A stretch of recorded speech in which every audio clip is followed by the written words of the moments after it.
दोस्तों नमस्कार, आप देख रहे हैं सत्य हुंकार। मैं आपके साथ सत्यपाल एक बार फिर हाजिर हुआ हूं एक ऐसे मसले पर जिसको मैं बार बार उठाता रहा, कहता रहा। मैं नहीं चाहता था कि इन मसलों पर बात की जाए, लेकिन बहुत सारे हमारे प्रेमियों ने, बहुत सारे हमारे दर्शकों ने, बहुत सारे उन लोगों ने जो असल सच्चाई को सुनना पसंद करते हैं, मुझे बार बार मैसेज किए, लगातार मैसेज किए और मुझे बताया कि वही तीन तिगड़ी तिवारी, बख्शी और न जाने कौन कौन, आप समझते हैं, एक बार फिर झूठ के पुलंदे के साथ कंपनियां बदलते हुए, अपनी बिक्री करते हुए, अपना भाव लगाते हुए, खरीद फरोख्त वाली और एक ईमानदार और एक बेहतरीन इंडस्ट्री डायरेक्ट सेलिंग को बदनाम और बर्बाद करने की साजिश पर बढ़ते हुए कंपनी बदलकर फिर एक नई कंपनी में चले गए। हैरानी होती है ऐसे लोगों के बारे में बात करके भी, क्या बात की जाए। बहुत सारे लोग मुझे बोलते हैं आप इस पर वीडियो बनाइए। मैं कहता हूं ऐसे लोगों को वीडियो बनाकर इनका नाम लेकर इन्हें प्रमोट करना भी मैं बेहतर नहीं समझता, अच्छा नहीं समझता। यकीन मानिए दोस्तों, ऐसे लोगों ने ही इस महान इंडस्ट्री को बर्बाद किया, खत्म किया। ऐसे ही लोगों ने लोगों का विश्वास चकनाचूर किया। ऐसे ही लोगों ने गद्दारी की लोगों के साथ, ऐसे ही लोगों ने गद्दारी की सिस्टम के साथ, ऐसे ही लोगों ने अपने स्वार्थ के चलते लोगों को बेवकूफ और गुमराह किया और एक बेहतरीन डायरेक्ट सेलिंग इंडस्ट्री को बदनाम और बर्बाद किया। ये होता रहा है, ये हो रहा है, ये होता रहेगा। लेकिन ऐसे लोगों के बारे में बातें करके इनको प्रमोट करना भी मैं तो ज़्यादा अच्छा नहीं समझता। लेकिन हमारे कुछ हितैषी हैं, शुभचिंतक हैं, जो हमें समझते हैं, जो हमें चाहते हैं, उनकी भावनाओं को ध्यान में रखते हुए हमने निर्णय लिया कि चलिए हम एक वीडियो बनाते हैं और आपको बताना चाहते हैं कि जो हमने कहा था वही सच था, वही सच है और वही सच रहेगा। हमने बताया था आपको कि ऐसे लीडर सिर्फ अपना मोल भाव लगाएंगे, पैसे कमाएंगे और आपको बेवकूफ़ बनाएंगे। जब ये एक ऐसी अच्छी कंपनी, एमवे कंपनी, बड़ी कंपनी में नहीं रुके, फिर ये ओके में क्या रुकेंगे। और ओके के बारे में हमने पहले भी कहा था कि वो तो पहले हिस्ट्री सीटर हैं, लेकिन इनको तो अपने पैसे बनाने थे। मोटी डील जो हुई थी, तब क्या बोल रहे थे आपने सुना होगा, नहीं सुना हो तो एक बार सुन लीजिए। जब ये 25 साल के अपने सफ़र को पूरा करके और ओके के साथ एसोसिएट हो रहे थे तो क्या कह रहे थे, तिवारी जी ने क्या कहा था, दूल्हा की तरह सजे, सर पर पगड़ी लगाए, गले में माला डाले और कह रहे थे छू लेंगे आसमां और ना जाने क्या क्या।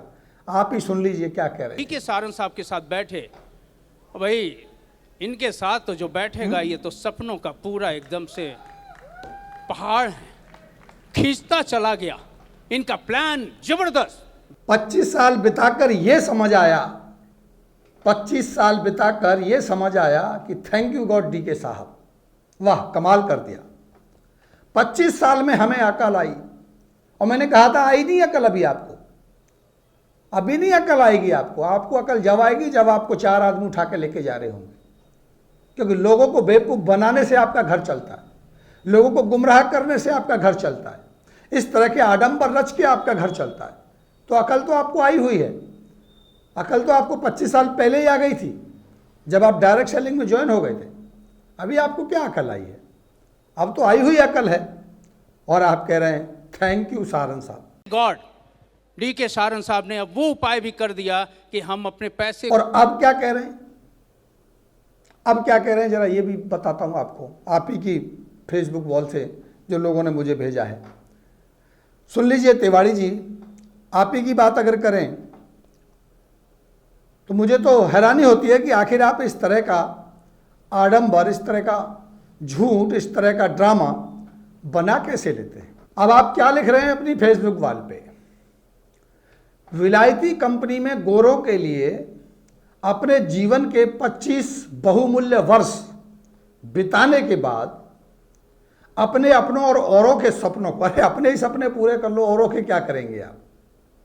विश्व प्रसिद्ध Indian multinational network marketing company Vestige, वाह। और तब क्या कह रहे थे जब एमवे छोड़ के ओके में आए थे? याद है वो दिन आपको जो आपने कहा था? वो सब याद है आपको जो आपने कहा था?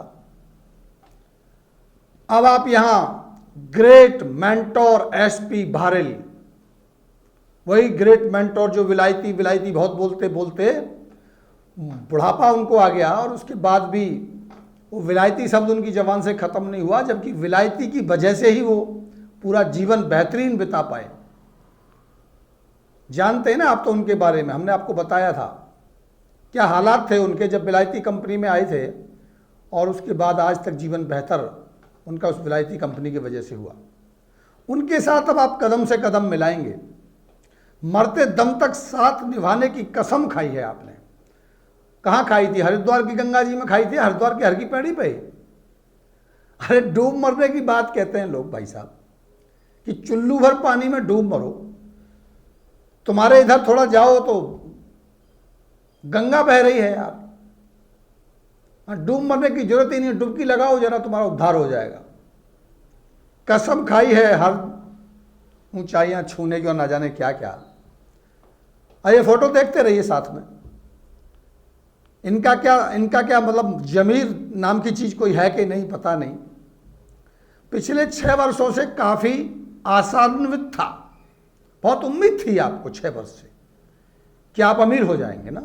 पढ़ते रहिए क्या लिखा है इधर। अब सुधर जाएगी, मतलब एमवे सुधर जाएगी, आप एमवे को सुधारेंगे। एमवे को सुधारते सुधारते बेचारे खुद ही सुधरते जा रहे हैं। क्या कहें साहब। अब बख्शी जी की सुनो। बख्शी जी जब ओके लाइफ केयर में गए तो 25 साल के बाद इसी को क्यों चुना ये बता रहे हैं, वरना तो वो भारत की नंबर 1 बनने वाली कंपनी को भी चुन सकते थे। अरे उसी कंपनी को जिसको अभी आपने चुना है, ओके से पहले चुन सकते थे आप, पर अकल आई ना आपको उस समय जो आप बोल रहे। जरा सुनिए क्या बोल रहे थे। 25 साल मैंने एक प्लेटफॉर्म पे काम किया, मैंने इसी को क्यों चुना? मैंने पुरानी कंपनियां भी चुन सकता था, बड़े टर्नओवर वाली कंपनियां भी चुन सकता था, जैसे डीके सर ने कहा नंबर 1 कंपनी जो बार बार चैलेंज करती है उसको भी चुन सकता था, किसी और। कितना लोग गिरे हुए होते हैं, बिना जमीर के होते हैं, झूठ बोलने में माहिर होते हैं, केवल अपनी रोजी रोटी चलाने के लिए। अगर मैं सही बात कहूं तो इन लोगों से जानवर भी अच्छे हैं, इंसान तो खैर छोड़ दीजिए, जो अपनी दाल रोटी चलाने के लिए, अपना पेट पालने के लिए, अपना भोजन लेने के लिए झूठ नहीं बोलते। और शायद इसीलिए उनको जबान नहीं है। उनको जबान नहीं दी भगवान ने ताकि वो झूठ ना बोल सके, और इसलिए उनको जानवर माना गया। जानवर कह दिया हमने, पशु पक्षी कह दिया हमने। आपको भगवान ने बोलने की शक्ति दी है, लेकिन झूठ बोलने के लिए आपकी जबान नहीं दी थी। ये बकवास करने की आपको जबान नहीं दी थी, कुछ भी करने की आपको छूट नहीं दी थी। लेकिन क्या करें जनाब, आपने अपने सपने नहीं पूरे करने, आपने अपनी दाल रोटी चलानी है, अपना पेट पालना है, अपना परिवार पालना है, उसके लिए झूठ बोलते हो लगातार, लोगों को गुमराह करते हो आप लोग। हम साथ साथ हैं, देख लीजिए कैसी कैसी हस्ती हमारे साथ है। अब ये हस्ती हो गई। अरे तुम भी तो हस्ती हो झूठ बोलने वाली। मैं तो हैरान होता हूं वो लोग जो आपको फॉलो करते हैं, वो कर कैसे लेते हैं, वो कौन सी मिट्टी के बने हैं। तो वैसे तो यही होता है, झूठ को झूठ वाले ही लोग पसंद करते हैं। अभी देखिए क्या लिख रहे हैं आपको लेकर के।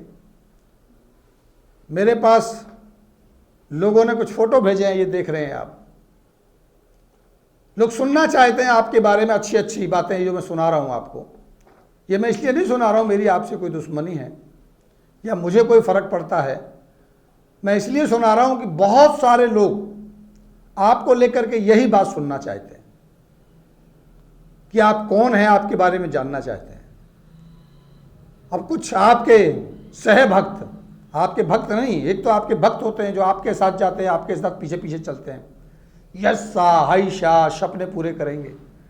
अरे इनके नहीं हो रहे भाई, आपके कहां से होंगे। और कुछ ऐसे होते हैं जिनका कोई मतलब ही नहीं है, आपके बिजनेस से कोई लेना देना ही नहीं है। फैसला झूठ साँच आपका होता है और वो हिस्सा करते हैं, हिस्सा।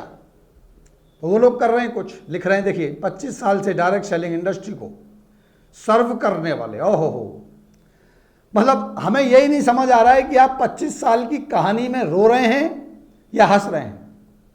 वो 25 साल की कहानी में आपने उस इंडस्ट्री को सर्व किया है या उस इंडस्ट्री ने आपके बर्बाद कर दिए 25 साल। अब लिख रहे हैं एक प्रतिष्ठित विलायती कंपनी में, मतलब प्रतिष्ठित भी है, ये समझ तो आ रही है, शब्दों से पता चल रहा है, आपको लग तो रहा है कि प्रतिष्ठित है, लेकिन साथ में विलायती भी है।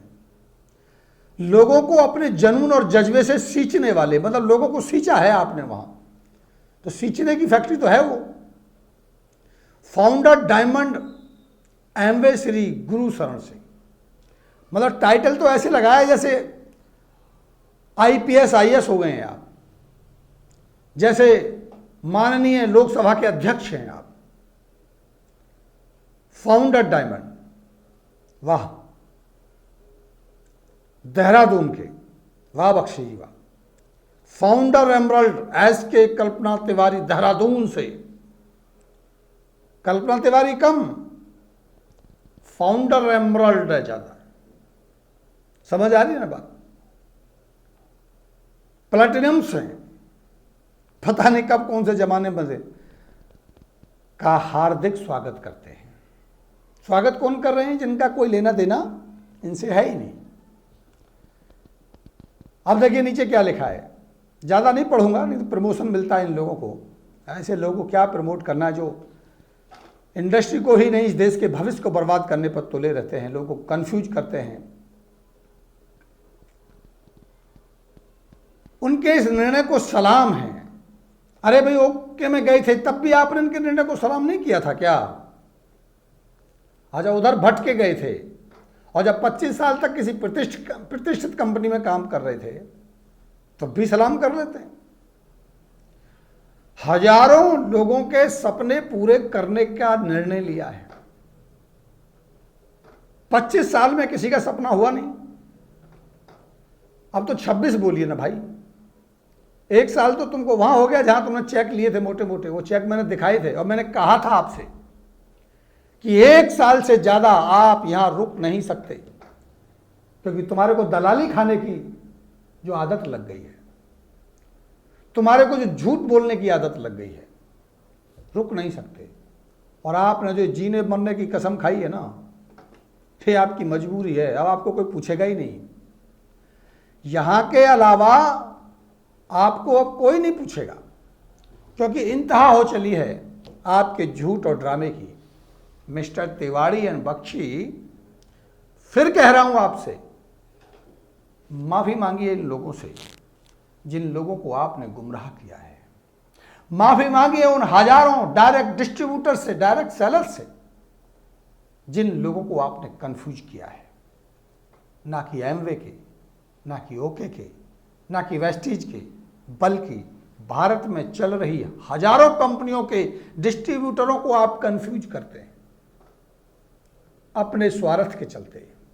ऐसे लोगों से आपको माफी मांगनी चाहिए और आपको माफी मांगने के बाद हरिद्वार जाकर के गंगा नहाना चाहिए। चुल्लू भर पानी में आपको मरने की कोई जरूरत नहीं है, क्योंकि आप माफी मांग चुके होंगे। और फिर कहता हूं आपसे, जब तक आपकी नियति, जब तक आपकी अंतरात्मा सच्ची और ईमानदार नहीं होगी, तब तक आपको सफलता तो क्या, आपको कुछ भी नहीं मिलेगा। ध्यान रखिए मेरी बात। अगर आप सफल और ईमानदार होना चाहते हैं, अगर आप अपने जीवन में ऊंचाइयों को छूना चाहते हैं, तो सबसे पहले अपनी अंतरात्मा से ईमानदार बनिए। कंपनी बदलना कोई बुरी बात नहीं है। आप ये कह के भी कंपनी बदल सकते थे कि हमको फला कंपनी सूट नहीं कर रही, उसने जो दिया उसका भला, चलो अपनी जिंदगी का एक नया मुकाम शुरू करते हैं, उसका भी भला और इसका भी भला। गलती हमारी थी, हम यहाँ शायद कामयाब हो जाएं, शायद हम वहाँ कामयाब हो जाएं। दूसरों के ऊपर छीटाकशी करने वाले, दूसरों को बुरा बोलने वाले, जिससे उनकी रोजी रोटी चली हो, वो कभी सफल नहीं हो सकते। अब आप ये मत कहिएगा कि आप हमारे लिए बुरा भला क्यों बोल रहे हैं। मैं आपके लिए बुरा भला नहीं बोल रहा हूं, मैं आपके उस कर्म को बुरा भला बोल रहा हूं जो आपने लोगों को भटकाने भड़काने का काम किया है। मैं उन लोगों के लिए बोल रहा हूं जिन्होंने डायरेक्ट सेलिंग में बहुत सारे लोगों के विश्वास को खंडित किया है। मैं आपके लिए नहीं बोल रहा हूं, मैं उन लोगों के लिए बोल रहा हूं जो डायरेक्ट सेलिंग को अपनी गंदी हरकतों से बर्बाद कर रहे हैं। मैं उन लोगों से बोल रहा हूं, मैं उन लोगों से बोल रहा हूं जो झूठ बोलकर केवल और केवल अपना सौदा लगाकर धन अर्जित करने की कोशिश करते हैं। मैं उन लोगों से बोल रहा हूं जो केवल दूसरों का विश्वास तोड़ के अपने विश्वास को बढ़ाने की कोशिश करते हैं। तो मेरी आपसे अपील है, प्रार्थना है, उम्मीद करता हूं कि अब तो सुधर जाइए और कहिए कि हमें विलायती कंपनी ने भी बहुत कुछ दिया, हमको ओके ने भी बहुत कुछ दिया, और जहां आप हैं यहां भी आपको कुछ मिल जाएगा। तो आपके पाप का घड़ा फूट जाए और वो हरिद्वार में जाके उसे प्रवाहित कर दो और माफ़ी मांग लो। और ये जो आप आजकल ऑडियो वायरल कर रहे हैं ना, इससे अच्छा है कि आप कहो कि हमने अब तक जितने भी पाप कमाए, हमने जो भी गलत किया, उस सबको छोड़ो भाई। डायरेक्ट सेलिंग बहुत अच्छी इंडस्ट्री है, आओ चलो मिलके सभी काम करते हैं। ये कंपनी वो कंपनी ये बंद करो और इस डायरेक्ट सेलिंग इंडस्ट्री को आगे बढ़ाओ। भलाई आपकी इसी में है। वीडियो बनाना नहीं चाहता था, बहुत सारे मेरे साथी समर्थकों ने बार बार मुझे कॉल किया, मजबूर किया, तो मैंने उनकी इच्छाओं को ध्यान में रखते हुए बना दिया। मेरे पास उतना समय होता नहीं है, मैं किसी की आलोचना करने में विश्वास नहीं करता, लेकिन सत्य को बोलने में मैं पीछे रहता नहीं। यही मेरी आदत, यही मेरा कर्म है। आइए एक बार फिर मिलते हैं ऐसी ही पड़ताल पर। वीडियो को शेयर जरूर कीजिएगा ताकि डायरेक्ट सेलिंग के लिए और कुछ और बेहतर लोगों के लिए बेहतरती हो सके, उनको ऊर्जा मिले, उनको विश्वास मिले। एक बार फिर मिलेंगे। नमस्कार।